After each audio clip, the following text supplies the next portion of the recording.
Hello everyone, how are you doing? You are listening to Anyamele Kelechi Bakopsi, and you can always subscribe to this channel for up-to-date information of what is happening around us. This particular video I want to talk about the future, and I ask this question: is the future here? From what we see around us, from what is happening globally, we are aware that a lot of people now go to moon as if they're moving from one country to another. Scientists now move to different planets, stay for months in the name of research, and they come back to planet Earth. Can you see where we're going? It looks like a norm these days for all these things that are happening around us. But then it looks as if it is something that is not possible. So I'm going to go through certain things to uphold and let us understand that so many things happening around us is about the world of science. Where is the world going to? A very big question. Where are we heading to with all this science and technology? Now, if you look at this, you realize that science and technology inventions of the 21st century will continue to cause confusion in the mind of the ignorant. And it's actually for everybody to know what is happening. What was your first reaction when you first watched 3D television?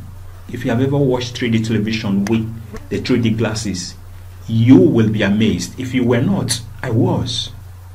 But it taught me a lesson.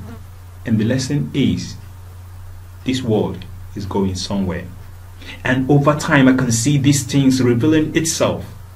Do you know that every organ can now be transplanted from one person to the next? In fact, artificial heart and so many organs are now produced that work like the normal natural heart. That is to tell you that science and technology is on a steady improvement. Do you also know that couples can now donate their reproductive cells, and these reproductive cells are fused in an external artificial womb stationed in a lab, and this baby will grow and mature there, and after 9 months your baby will be delivered to you. It's your choice. You can visit the baby on a daily basis, and if you have the money, they can station the womb in your house. These are the things that science and technology is doing. So the human race has always innovated, and in a relatively short time went from building fires and making stone-tipped arrows to creating smartphone apps and autonomous robots. Today, technological progress will undoubtedly continue to change the way we work, the way we live and survive in the coming decades. Since the beginning of the new millennium, the world has witnessed the emergence of social media, smartphones, self-driving cars. I repeat that, self-driving cars. You can actually drive a car from the comfort of your house to any place around your state. Imagine driving your car from, let's say, the street of Maitama down to Zuba or Wabulada, and then you get to that place, you make a call, and someone drops your gift or whatever, your goods, inside the boot of the car, and then you drive the car back to Maitama from the comfort of your home. Now, we have autonomous flying vehicles. Today we have drones that are used for video coverage. There have also been huge leaps in energy storage, artificial intelligence, and medical science. Today, a doctor in America can operate someone in London. Can you see the gap? How is he able to achieve this? Through science and technology, robots. These are the advancements we're talking about in terms of science. So, men and women have mapped the human genome and are grappling with the ramifications of biotechnology and gene editing.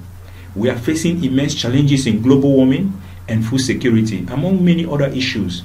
While human innovations has contributed to many of the problems we are facing, it is also human innovation and ingenuity that can help humanity deal with these issues.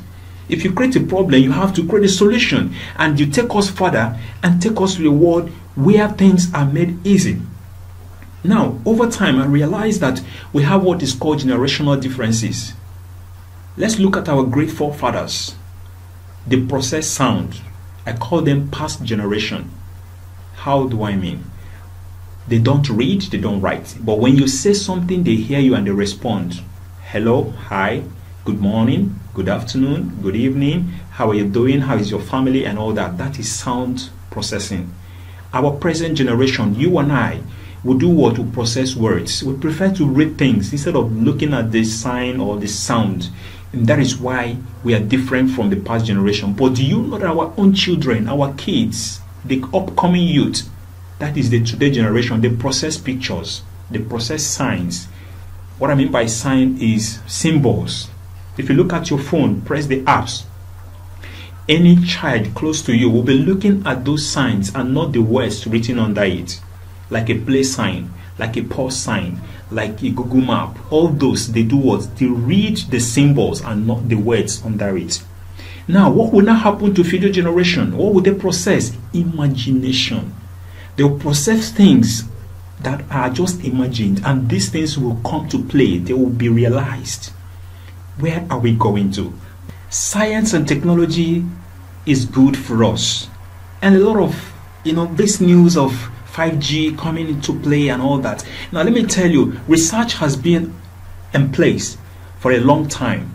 And 1G, 2G, 3G, 4G, 5G takes the gap of 10 years. I'm going to explain further on that. But I want to let you know that these robots you're seeing are invented according to time. As time processed, as time proceeds, as things unfold, better versions are discovered. For what? For the comfort of. Now, we recall that in 1973, the first phone call was made by this man, Martin Cooper, who is the former Motorola vice president and division manager, who made the call on the company's Dynatac phone. I'm sure you can see the phone.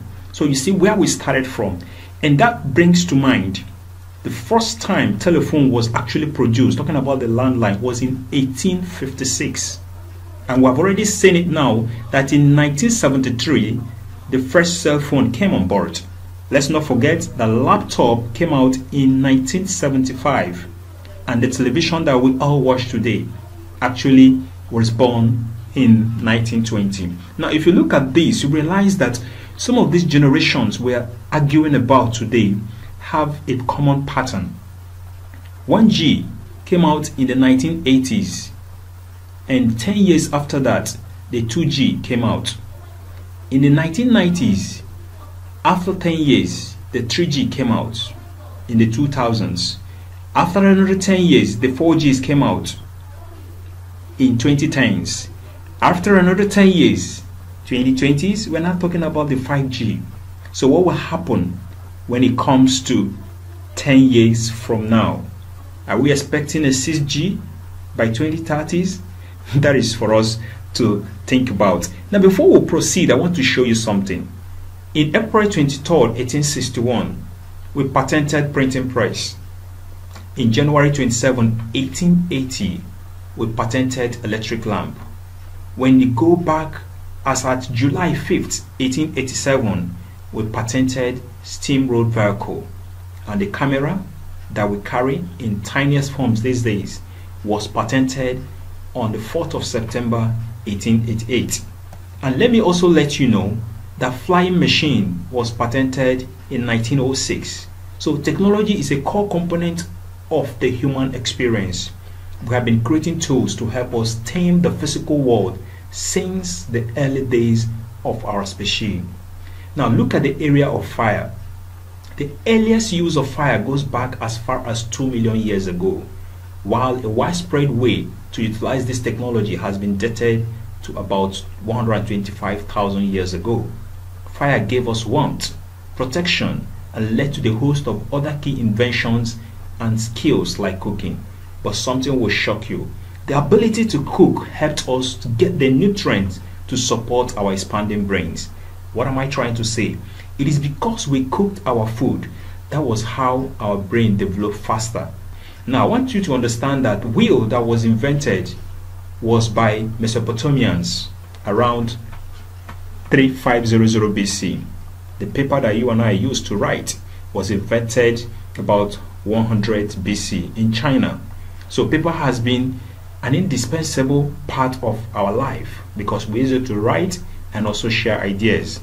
Printing press was invented in 1439 by the German Johannes Gutenberg.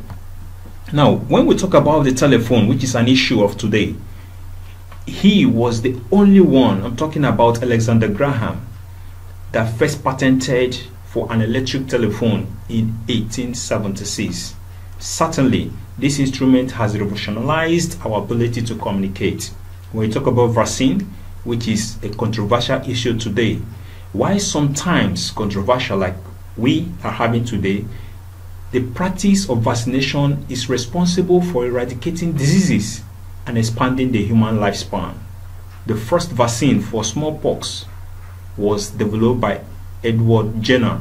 That was as far back as 1796. A rabies vaccine, basically for dog bite, was developed by French chemist and biologist Louis Pasteur in 1885, who is credited with making vaccination the major part of medicine as we have it today. Now, Pasteur is also responsible for inventing the food safety process, which we now call pasteurization, coming after his name. Now, if you look at this, you will realize that a lot of things have moved from one stage to the other. This is the radio we used to have then.